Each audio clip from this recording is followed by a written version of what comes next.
Ie, dwi'n dwlu ar cherddoriaeth Cymraeg achos mae fe'n hollol wahanol i cherddoriaeth Saesneg. Mae fe'n neis i weld faint o pobl sydd wir yn hoffi'r cherddoriaeth Cymraeg yn lle gwrando i cerddoriaeth Saesneg trwy'r dydd. It's just for a friendly atmosphere, and it just kind of like epitomises what's great about Welsh music.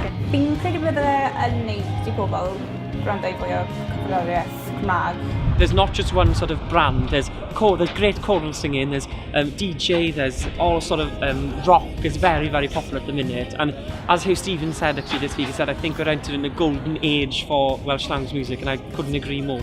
Mae'n bwysig i pobl ifanc sylweddoli bod y Gymraeg yn mynd yn bellach nag addysg, yn mynd yn bellach nag athrawon nhw, a bod o yn rhywbeth gair gwell, cool. As I say, we need more people to speak Welsh in Wales. It's our national language, and we all should encourage the little ones to speak it, and events like this will help us to do so.